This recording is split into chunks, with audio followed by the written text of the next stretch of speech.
2.0. Je suis heureuse de vous retrouver à MITSM ce matin, c'est mardi le 18 août. Pour démarrer la journée, je vous propose un extrait de l'évangile de Luc. On est au chapitre 21.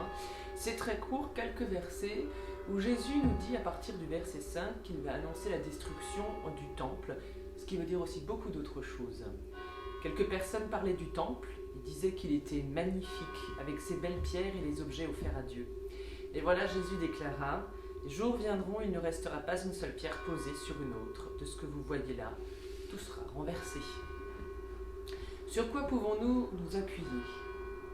Le temple, qui fait la fierté à l'époque de Jérusalem, paraît construit pour l'éternité. C'est un petit peu comme nos églises. Comme quand on entend sonner la cloche, on se dit c'est pour toujours.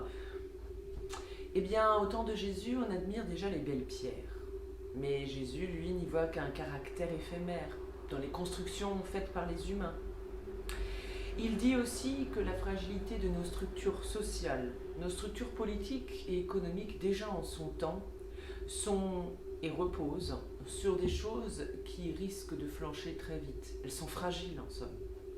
La communauté des croyants, qu'elle soit de l'époque de Jésus ou de la nôtre, elle-même n'est pas à l'abri, n'est jamais à l'abri de formes de persécution. Il s'agit donc maintenant de tenir bon.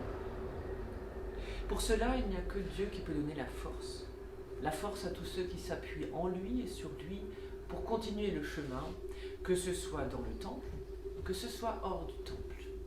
L'important n'est pas dans la construction humaine, mais réside dans la construction de la foi.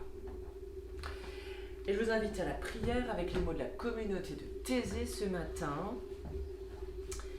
Ô Christ, tu n'as cherché ni le pouvoir ni la gloire, tu as porté une croix, fais-nous donc cheminer avec toi.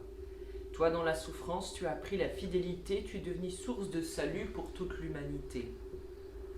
Ô Christ, toi qui fus accablé, tu ne menaçais pas, donne-nous de pardonner jusqu'au bout. Ô Christ, toi qui vois nos peines, nos fardeaux, fais-nous cheminer avec toi.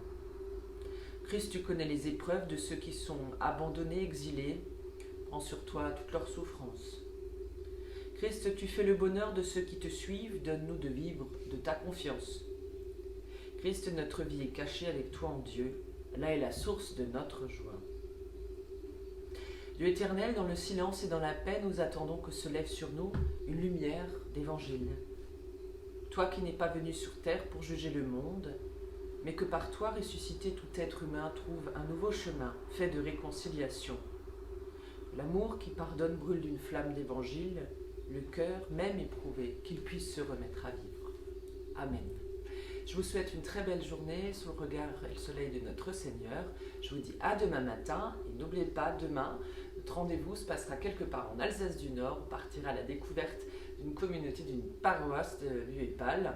Alors rendez-vous demain matin pour la prière du petit-déj, en route, en voyage en Alsace du Nord. Et dimanche, rendez-vous également en vidéo quelques minutes avec une méditation proposée par un collègue de notre union d'église. Je vous dis donc à demain.